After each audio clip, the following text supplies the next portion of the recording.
يضلله فلا هادي له وأشهد أن لا إله إلا الله وحده لا شريك له وأشهد أن محمدا عبده ورسوله أما بعد فإن خير الحديث كتاب الله وخير الهدي هدي محمد صلى الله عليه وسلم وشر الأمور محدثاتها وكل محدثة بدعة وكل بدعة ضلالة وكل ضلالة في النار. فقد قال الله تعالى في كلامه المجيد والفرقان الحميد: أعوذ بالله من الشيطان الرجيم. بسم الله الرحمن الرحيم. النبي أولى بالمؤمنين من أنفسهم. وقال الله تعالى: أعوذ بالله من الشيطان الرجيم. فالذين آمنوا به وأجروه ونصروه واتبعوا النور الذي أنزل معه أولئك هم المفلحون.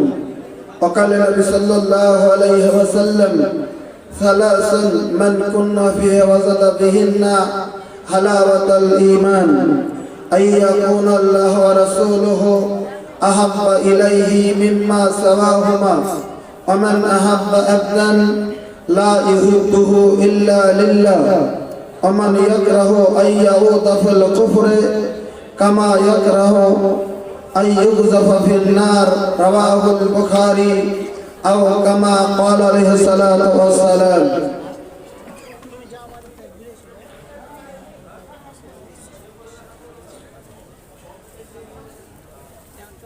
মেসাতেল পেল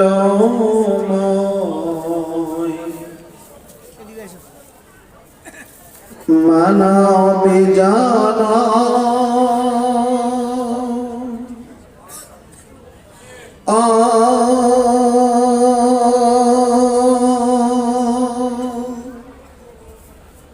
দুনিয়াদারি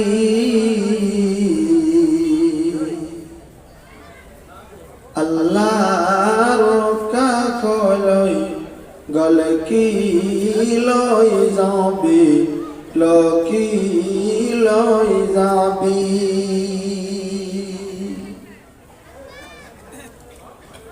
মিছাতেল পেল মই মানবী জানা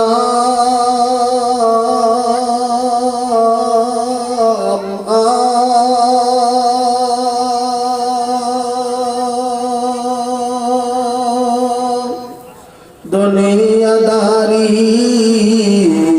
আল্লাহর কাখলৈ গলে কি লৈ যাবি, লকি লৈ যাবি। লগন যাব আমল তোর, লগন যাব আমল তোর, আৰু যাব কি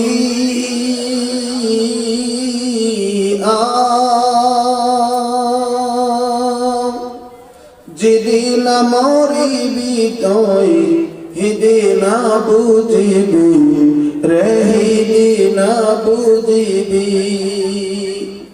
অকলে অকলে তুই, অকলে অকলে তুই কবরত থাকিবি।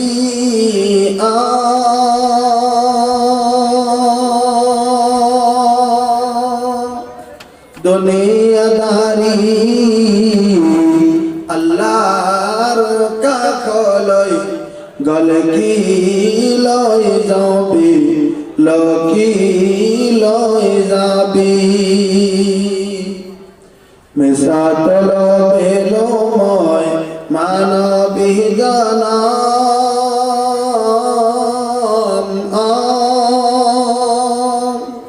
দুনিয়াদারি আল্লাহর কাখলৈ গলে কি লৈ যাবি, লকি লৈ যাবি।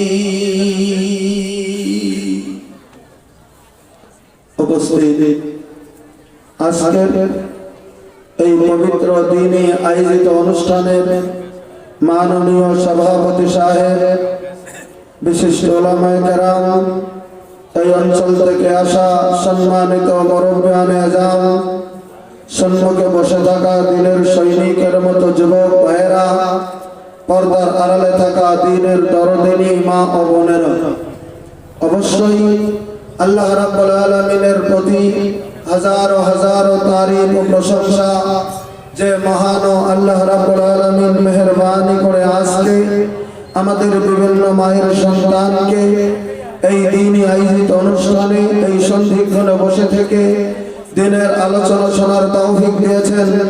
আমরা সবাই মিলে একটিবার আল্লাহ রাব্বুল আলামিনের তারিফ করি আলহামদুলিল্লাহ। আল্লাহ রাব্বুল আলামিনের তারিফের পরে আমাদের যিনি বিশ্বের নবী, সৈয়দুল মুরসালিন, রাহমাতুল লিল আলামিন, খাতামুন নবিয়্যিন, সাইয়্যিদুনা হযরত মুহাম্মদুর রাসূলুল্লাহ সাল্লাল্লাহু আলাইহি সাল্লামের প্রতি শত সহস্র দরুদ ও সালাম। আল্লাহুম্মা সাল্লি আলাইহি, আল্লাহুম্মা বারিক আলাইহি সাল্লাল্লাহু আলাইহি ওয়াসাল্লাম। যাই হোক, বক্তব্য শুরু করার আগে আপনাদের কাছে আমি একটা কথা খুব ভালো করে বলে নিচ্ছি। আপনারা আমার অ্যাড্রেস শুনেছেন যে আমি আসামে।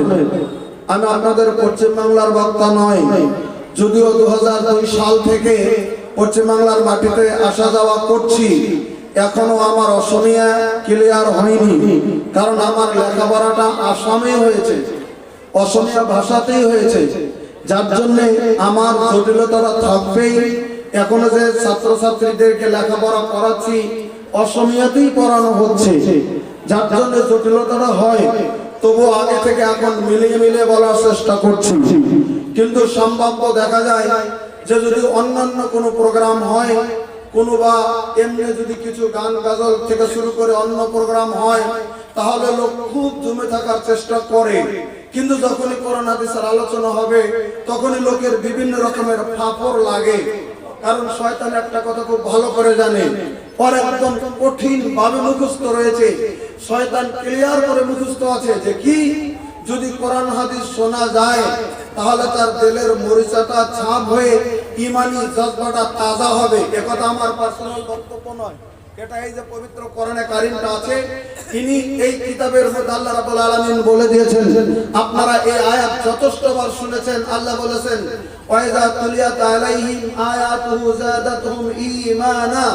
আল্লাহ তাআলা বলেছেন, যখন কোরআন তেলাওয়াত করা হবে তখন মুমিনদের ঈমান বৃদ্ধি পাবে। একবার জোরে সুবহানাল্লাহ বলেন।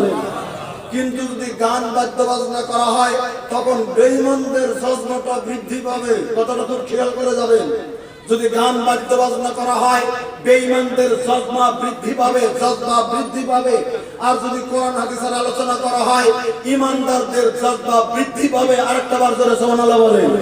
তাহলে আমরা আজকের জালসার ভিতরে বসেছি ঈমান বৃদ্ধির জন্য না শয়তানি কারো কাজ বৃদ্ধি করার জন্য? একটু জোরে বলেন।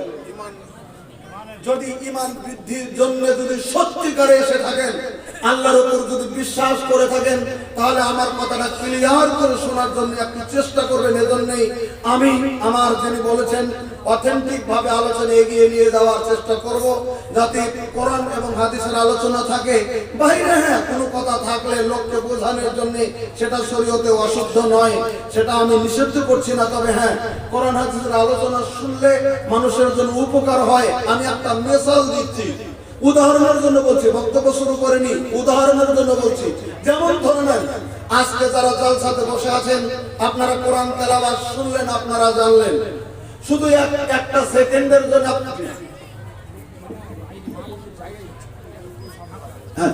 আমার মা বোন আপনারা সামনের দিকে ফাঁকা আছে, পিছনের লোক আটছে না মহিলা, আমি আপনাদেরকে হাতে পায়ে ধরবো।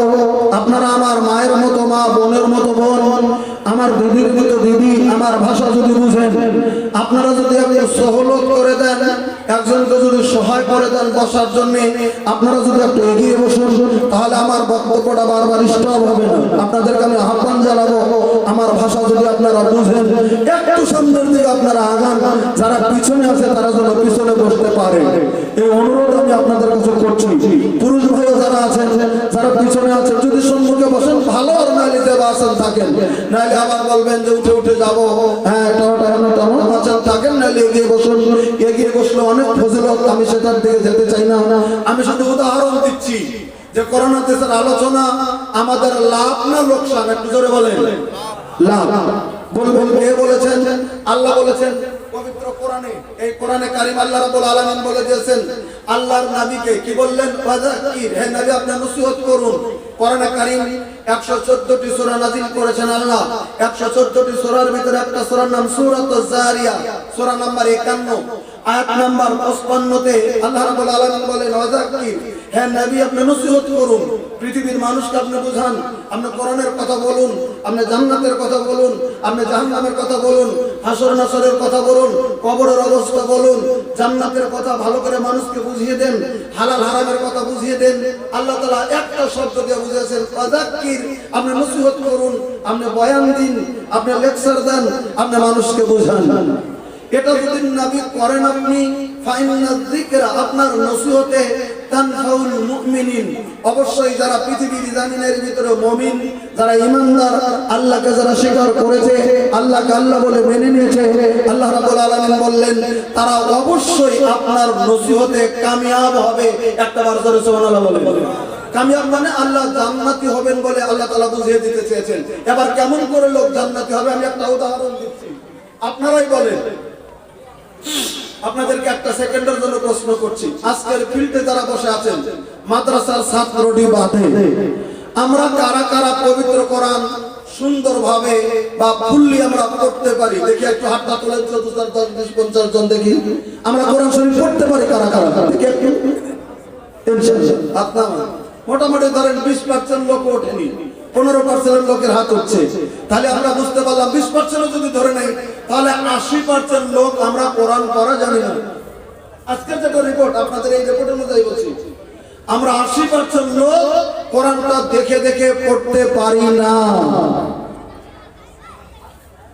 আজকে একটা নসিহত নিয়ে যান, যারা কোরআন পড়া জানেন, যারা জানেন না, দুইজনেরই মহা উপকার হবে বলে আমি আপনাদের কাছে বলছি।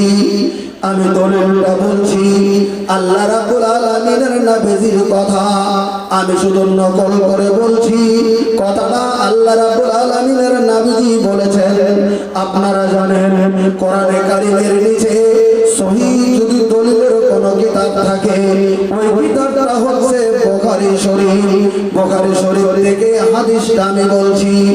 একটা দিনে আল্লাহ রাব্বুল আলামিনের নবী সাহাবা কেরামকে সম্মুখে নিয়ে আল্লাহর নবীজি প্রশ্ন করলেন। এবার আপনারা যদি প্রশ্ন করেন নবী সাহাবা কেরামকে কি প্রশ্ন করেছিলেন, সময়টা বলা হয়নি, যোহরের পরে না আসরের পরে না মাগরিবের পরে না এশারের পরে, তবে আল্লাহর নবী সাহাবা কেরাম নিয়ে এই বিষয়টা আলোচনা করেছিলেন। আল্লাহ রাব্বুল আলামিনের নবী প্রশ্ন করলেন, আমার সাহাবা কেরাম শুনে নাও। বলে কি? সাহাবা কেরামকে নবী বললেন, আমি আল্লাহ রাব্বুল আলামিনের নবী তোমাদেরকে বলে দিলাম, আয়াসিজু আহাদুকুম আইয়াকরা বিসুলুসিল কোরআন ফি লাইলাতিন। বুখারীর ইবারত পড়ছি, ভালো করে শুনে নেবেন। আল্লাহ রাব্বুল আলামিনের নবী বললেন, আমার সাহাবা কেরাম শুনে নাও, তোমাদের মধ্যে কেউ কি আছো রে, কেউ কি পারবে রাত্রে যখন বিছানায় শুয়ে যাবে, বিছানায় শুয়ে যাওয়ার আগে কেউ কি আছো এই কোরআনের 3 ভাগের 1 ভাগ, বেসুলুসুল কোরআন, তার মানে 3 ভাগের 1 ভাগ এই কোরআনের তেলাওয়াত করার পরে বিছানায় শুয়ে যাবে। তোমাদের মধ্যে কেউ কি পারবে রাত্রে যখন বিছানায় শুয়ে যাবে কোরআনে কারীমের 3 ভাগের 1 ভাগ তেলাওয়াত করবে? আচ্ছা আপনারা একটু জোরে বলেন তো, কোরআনে কারীম কয় পারা? জোরে বলেন। 30 পারা। তাহলে যদি 3 ভাগের 1 ভাগ করেন কয় পারা হবে? 10 পারা। তাহলে 10 পারা কোরআন কত বড়? আল্লাহর নবী জিজ্ঞাসা করলেন, তোমাদের মধ্যে কি কেউ কি পারবে রাত্রিতে বিছানার শোয়ার সময় কোরআনের 3 ভাগের 1 ভাগ তেলাওয়াত করতে। সাহাবীরা কানে শুরু হয়ে গেল। আল্লাহ রাব্বুল আলামিনের নবীর সম্মুখে কি জবাব দেবেন? রবি বর্ণনা করলেন, ফাশাক্কা যালিকা আলাইহিম, এটা তো সাহাবীদের জন্য বিরাট কঠিন হয়ে গেল। আপনাদেরকেই যদি বলি, রাত্রিতে প্রত্যেক রাত্রিতে কোরআনের 3 ভাগের 1 ভাগ করবেন, 10 পারা করে পড়বেন, পরে শুয়ে যাবেন, বলেন কঠিন হবে কি হবে না? রাবি বললেন, বলে কি? বলে এটা সবার জন্য বিরাট কঠিন হয়ে গেল। ফাশাক্কা যালিকা আলাইহিম, ওদের উপরে এই আমলটা কঠিন হয়ে গেল। যখন কঠিন হয়ে গেল, এবার রাবিরা সবাই মিলে কানাকানি করে রিপোর্টটা দিলেন আল্লাহ রাব্বুল আলামিনের নবীর কাছে। ফাকালু, তার মানে সব সাহাবীরা মিলে বললেন, ইয়া রাসূলুল্লাহ, আইয়ুনা ইউতিকু ইয়া রাসূলুল্লাহ, ওগো আল্লাহ রাব্বুল আলামিনের নবী, এটা কার জন্য সম্ভব হবে? এটা বড় কঠিন হুজুর গো। সারাদিন মরুভূমিতে কাজ করা হয়, রৌদ্রে কাজ করা হয়, কঠিন অবস্থায় কাজ করা হয় গো দরদের নবী আমার। সন্ধ্যাবেলা হয়তো বাড়িতে আসা হয়, আবার এশারের নামাজের কথা আছে, কিছু খাওয়া দাওয়ার কথা আছে, বিবির হকের কথা আছে, তারপরে কেমন করে কোরআনের 3 ভাগের 1 ভাগ আমরা তেলাওয়াত করে বিছানায় যাব গো নবী? এটা কারোর জন্য সম্ভব হবে না। হাদিস বুখারী। সাহাবীরা রিপোর্টটা দিয়ে দিলেন। রিপোর্ট যদি সাহাবীরা দিয়ে দিলেন, ভাইগা আল্লাহ রাব্বুল আলামিনের নবী এবার সাহাবা کرامের দিকে লক্ষ্য করে বললেন, সাহাবীরা রে, ফাকালা রাসূলুল্লাহ সাল্লাল্লাহু আলাইহি, এবার আল্লাহ রাব্বুল আলামিনের নবী বললেন, কুল হুয়াল্লাহু আহাদ আল্লাহুস সামাদ বিসুলসিল কুরআন। আমার সাহাবীরা শুনো, আমি নবীজি তোমাদেরকে জানিয়ে দিলাম, এটা পবিত্র কোরআনে কারীম, পবিত্র কোরআনে কারীমের ভিতরে 114টি যেমন সূরা আছে কোরআনে কারীমের ভিতরে, 114টি সূরার ভিতরে একটা সূরা আছে যে সূরার নাম পৃথিবীর জমিনে সূরাতুল ইখলাস। আমরা যার নাম জানি কুল হুর সূরা, যেখানে সব 3টা আয়াত আছে, কুল হুয়াল্লাহু আহাদ আল্লাহুস সামাদ লাম ইয়ালিদ ওয়া লাম ইউলাদ ওয়া লাম ইয়াকুল লাহু কুফুয়ান আহাদ, যেখানে 3-4টি ছোট ছোট ছোট ছোট আয়াত রয়ে গেছে। আল্লাহ রাব্বুল আলামিনের নবী বললেন, সাহাবীরা আমি নবী তোমাদেরকে জানিয়ে দিলাম, এই কোরআনে কারীমের কুল হুর সূরাটা কেউ যদি পৃথিবীর জমিনে ওই রাত্রি বেলাতে তুমি যদি একবার যদি তেলাওয়াত করেছো, আল্লাহ রাব্বুল আলামিন খুশি হইয়া এই কোরআনের 10 ভাগের 1 ভাগ, 3 ভাগের 1 ভাগের 10 পারা কোরআন তেলাওয়াতের নেকি তোমার আমলনামার ভিতরে দান করে দেবে। একবার জোরে সুবহানাল্লাহ বলে। হাদিস বুখারীর বানোয়াটি করে বলিনি, কথাটা খুব খেয়াল করে যাবেন। তাহলে কুল হুর সূরা একবার পড়লে কোরআনের কয় পারা তেলাওয়াত করা হবে? কয় পারা? 10 পারা। এই হাদিসের সারমর্মতে বোঝা যায়, ভাইগো রাত্রিতে আমি বিছানায় শুয়ে যাব, আমি রাত্রিতে বিছানায় শুয়ে যাব, আমি রেডি হচ্ছে শোয়ার জন্য। আমি যখন রেডি হয়ে গেলাম, আমি বিসমিল্লাহ সহকারে 3 বার যদি কুল হুর সূরাটা পড়ি, 3 বার যদি কুল হুর সূরাটা যদি পূর্ণভাবে পড়ে নেই, বিসমিল্লাহ সহকারে 3 বার বিসমিল্লাহ দিয়ে কুল হুর সূরাটা যদি 3 বার যদি তেলাওয়াত করব, আমি যদি তারপরে ঘুমিয়ে যাই, আমার এক কোরআন শরীফ পূর্ণ খতম পৃথিবীর জমিনে আদায় হয়ে গেল। আমার ভাইরা, যারা কোরআন পড়া জানি তো জানি, আর যারা জানি না, আমার ভাইরা আপনারা জানেন, আমরা সবাই অন্তত কুল হুর সূরাটা আমাদের মুখস্থ আছে। আছে কিনা করে বলেন, আর জোরে পিছন থেকে বলেন আছে কিনা মুখস্থ? আমার ভাই গো, আপনাদেরকে আমি জুলুম দিতে চাই না, আমি শুধু বলে দেব প্রত্যেক রাত্রে একটা বার 3 বার করে পড়ুন। রাত্রে না পারেন সপ্তাহে এক রাত্রে পড়ুন, সপ্তাহে না পারেন মাসে একবার পড়ুন, মাসে না পারেন বছরে একটা বার। রাত্রে শোয়ার সময় মনে রেখে 3 বার কুল হুর সূরাটা তেলাওয়াত করে নিন। এই আজ থেকে শুরু করে যদি দেন, যদি আপনি 20টা বছর যদি বাঁচেন, বছরে যদি একবার করে আমলটা করে দেন ভাই গো, আল্লাহর নবীর কাহানা অনুযায়ী আপনার জীবনে 20 কোরআন শরীফ খতমের নেকি আল্লাহ আমল নামায় দান করে দেবে। কোরআন পড়বে যেদিন আফসোস মনের ভিতরে ধাক্কা লেগে যায়, কিন্তু ছোট্ট মুমিনের জন্য আল্লাহ রাব্বুল আলামিনের নবী আমলটা দিয়ে গেছেন।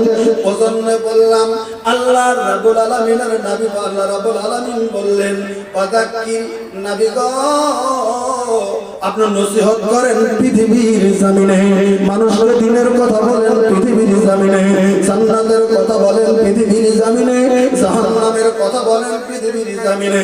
নবী গো এগুলো যদি আপনি বলেন গো নবীজি, আপনার আলোচনায় যারা মুমিন তারা জান্নাতি হবে। আমরা আলোচনা শুনি কিন্তু আমাদের দিল পরিবর্তন হয় না, কারণ আজকে আমাদের দিলের ভিতরে মরিচা পরে পরে পরে পরে ফিল আপ হয়ে গেছে। হাদিসটা বুখারী। কোন মানুষ যদি পৃথিবীর জমিনে একটা অন্যায় করে শরীয়তে, এই কলটা যে সাপ থেকে যায়, এই কলবে একটা কালা দাগ করে যায়, আর একটা যদি অন্যায় করে আর একটা দাগ করে যায়, আর একটা অন্যায় করে আর একটা দাগ করে যায়, আর একটা খারাপি করে আর একটা দাগ করে যায়। আজকে জমিনের ভিতরে মুসলমান বটে, কিন্তু খারাপি কাজ করতে করতে করতে করতে আমাদের দিলটা কালো ছায়া দিয়ে ভর্তি হয়ে গেছে। বলেন দলিলটা, দলিল দিতে শুনলেন। আল্লাহ রাব্বুল আলামিনের নবী বললেন, ইন্না হাযিল কুলুবা তাসদাউ কামা ইয়াসদাউল হাদিদ ইযা সাবাল মা। আল্লাহ রাব্বুল আলামিনের নবী বললেন, আমার সাহাবা কেরাম শুনে নাও, এই পৃথিবীর জমিনে প্রত্যেক মানুষের কলবের ভিতরে জম লেগে যায়, যেটা বাংলাতে আমরা মরিচা পড়া বলে বলি, যেটা জম লাগে, এই যে লোহার ভিতরে জম লেগে গেছে। আজ থেকে 1450 বছর আগে আল্লাহ রাব্বুল আলামিনের নবী বুঝিয়ে দিয়েছেন, বলে কি ইন্না হাযিল কুলুবা তাসদা, এই যে এই দেহটার ভিতরে জম লেগে যায়, কামা ইয়াসদাউল হাদিদ ইযা আসাবাল মা, যেরকম একটা লোহা পানির সঙ্গে মিশ্রিত হয়ে গেলে তারপরে যদি টানে রেখে দেওয়া যায়, সামান্য সময় লোহার ভিতরে মামড় ধরে যায়, জম লেগে যায়, মরিচা পড়ে যায়। মানুষের কলবের ভিতরে তেমন মরিচা পড়ে যায়। সাহাবা কিরাম হয়রান হয়ে গেল, সাহাবা কিরাম একবার হয়রান হয়ে গেলেন। আচ্ছা কলবে যদি মরিচা পড়ে তার অবস্থাটা কেমন হবে? সব সাহাবা কিরাম বলেন, রাসূলুল্লাহ আল্লাহ রাব্বুল আলামিনের নবী গো, আমাদের দিলের ভিতরে যদি মরিচা পড়ে যায় কেমন করে পৃথিবীর জমিনের ভিতরে বেঁচে থাকবো গো তোর নবী আমার। নবী গো দিলের ভিতরে মরিচা নিয়ে, দিলের ভিতরে জম নিয়ে কেমন করে মরে যাবো পৃথিবীর জমিনের মধ্যে থেকে গো তোর নবী আমার। আপনি কি বলে দিতে পারবেন? আপনি কি আমাদেরকে জানিয়ে দিতে পারবেন? সুম্মা জেলাওহা, কোন কাজ করলে আমাদের দিলের মরিচাটা জমটা ছেড়ে ছেড়ে ছেড়ে ছেড়ে যাবে? কি কাজ করব? কোন মেডিসিন আছে, কোন আমল আছে যে আমলটা করলে আমাদের দিলের জমটা ছেড়ে যাবে? এই প্রশ্নটা করলেন সাহাবা কেরাম। আল্লাহ রাব্বুল আলামিনের নবী তখন বললেন, আমার সাহাবা কেরাম শুনে নাও, পৃথিবীর জমিনে দুটি মেডিসিন আছে, দুটি আমল আছে পৃথিবীর জমিনে, দুটি আমল আছে পৃথিবীর জমিনের ভিতরে। তোমরা যদি আমল দুটি করো, এই মেডিসিন দুটি যদি ইউজ করো, আমি নবী তোমাদেরকে জানিয়ে দিলাম, তোমাদের দিলের মরিচাটা কেটে তোমার অন্তরটা সাফ হয়ে যাবে। প্রশ্ন যদি করেন মেডিসিন দুটি কি? আল্লাহ রাব্বুল আলামিনের নবী বললেন, এক নাম্বার মেডিসিনের কথা বললেন কাসরাতু যিকরিল মাউত, পৃথিবীর জমিনে বেশি বেশি বেশি বেশি বেশি বেশি করে মরণের কথাটা স্মরণ করো। তুমি মনে করে দেখো তোমার চোখের সামনে তোমার দাদা মারা গেল, তুমি মনে করে দেখো তোমার জন্মকে তোমার দাদা মারা গেল, তুমি মনে করে দেখো তোমার জন্মকে তোমার বাবা মরে গেল, তুমি নিষ্কান্ত করে দাও তোমার বাবাকে নিয়ে নিয়ে নিয়ে নিয়ে কবরের ভিতরে তুমি শুয়ে দিয়ে দিলে। অনেকে মুরব্বী আছে যাদের মা মারা গেছে, আমরা মায়ের খাটকিটা নিজে কবরস্থানে নিয়ে যাই, আমাকে কবরের ভিতরে শুয়ে দিয়েছি, বলেন কথা ঠিক না?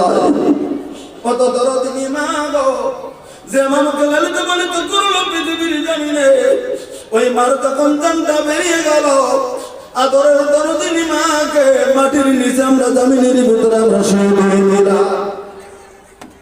আমার ভাইরা, তাহলে মা মরে গেল, দাদা মরে গেল, চাচা মরে গেল, বাবা মরে গেল, এবার আমি সিরিয়ালে পড়েছি জমিনের ভিতরে কোন দিন বাবা গো মরবো। আল্লাহ রাব্বুল আলামিনের কাছে অন্তত বলতে হবে, মাবুদ গো আমার অরিসারা কবরের ভিতরে গেছে, আমি কোন দিন মরে যাবো, তুমি আমার জীবনের গুনাহ কথা মাফ করে দিয়ে আমাকে ইমানের হালতে তুমি ইন্তেকালটা দিয়ে দিয়ে গো আল্লাহ। এই কথা বলে রাব্বুল আলামিনের দরবারে যখন কান্না করবেন, চোখের পানিটা যখন ফেলতে শুরু করে দেবেন, আল্লাহ রাব্বুল আলামিনের নবী বলেন তখন তোমার কলিজার ময়লা আল্লাহ রাব্বুল আলামিন সাফ করে দেবে। এক নাম্বার মেডিসিন। কিন্তু আজ থেকে 20 বছর আগে যারা মুরব্বী আছেন, 30 বছর আগে যারা লাশ নিয়ে কবরে গেছেন, এই মুরব্বীদেরকে বলছি এখনো যারা বেঁচে আছেন, 30 বছর আগে আপনারা লাশ নিয়ে গেছেন, এখন নিয়ে যাবেন, পার্থক্য হয়ে গেছে। আমার নিজেরই মনে আছে আজ থেকে 40 বছর আগে 30 বছর আগে যখন লাশ নিয়ে আমরা কবরের কাছে যেতাম, সবাই হায় হায় হায় হায় শব্দটা করে, হায় লোকটা মারা গেল মারা গেল মারা গেল। এখনো লোক কবরস্থানে লাশ নিয়ে যায়, হায় শব্দ নাই, যাচ্ছে ধাক্কা ধাক্কি করছে, একদল কবরে মাটি দিচ্ছে আর একদল ওখানে দাঁড়িয়ে হাসাহাসি করছে, বলেন কথা ঠিক নাই? বর্তমানে এটা দেখা যায়। তোমার মাকে তুমি কবরে দিয়েছো, তোমার গ্রামের মুরব্বিকে তুমি কবরে দিলে, তারপরেও তোমার মুখে কেমন করে হাসি আছে? তোমার কি মনে হয় না তোমার একদিন চলে যেতে হবে?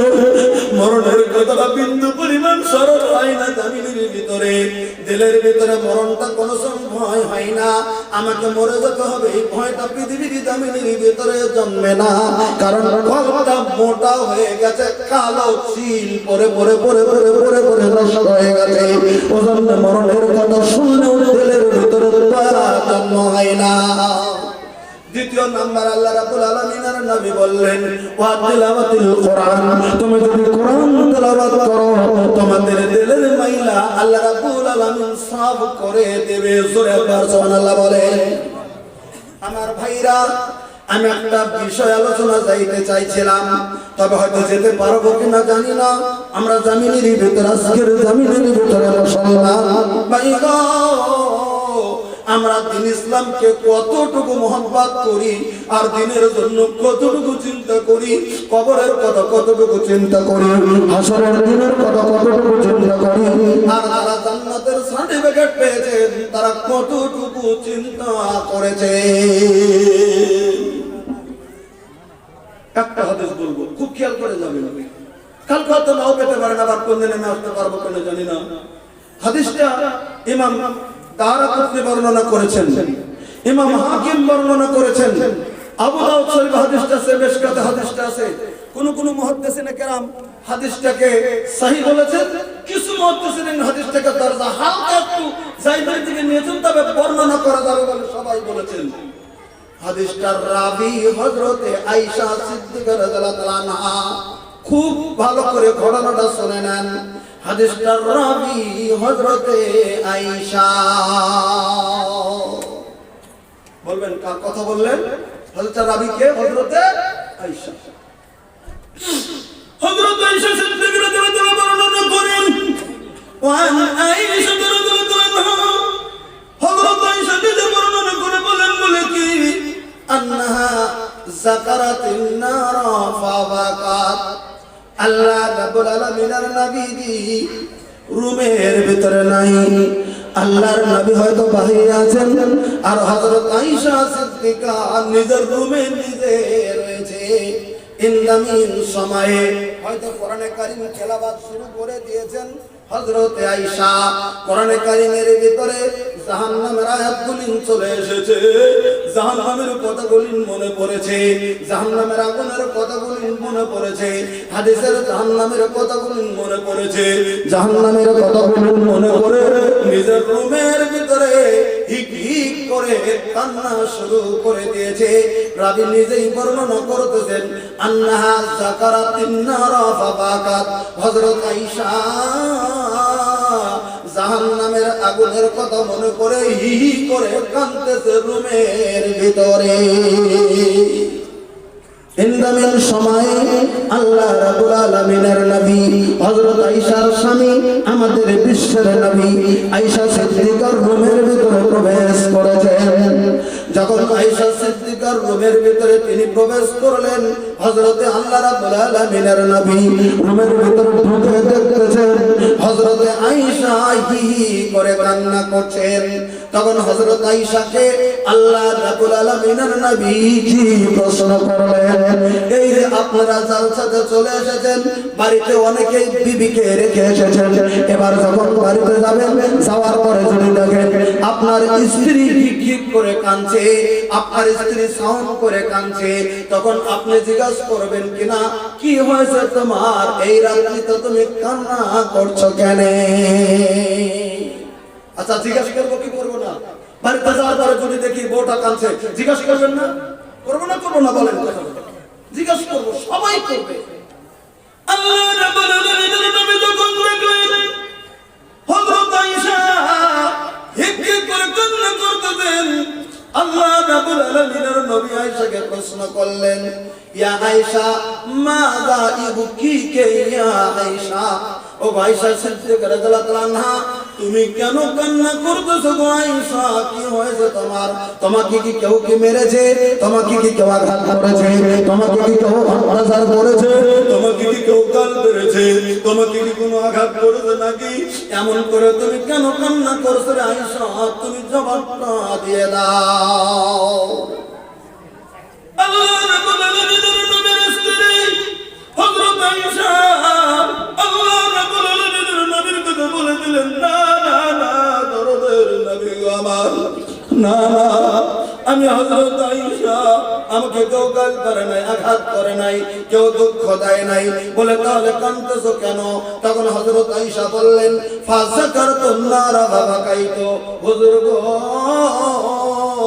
কোরআনে কারিমে জাহান্নামের বয়ানগুলি নেছে, আগুনের কথাগুলি নেছে, এই জাহান্নামের কথাগুলি আমার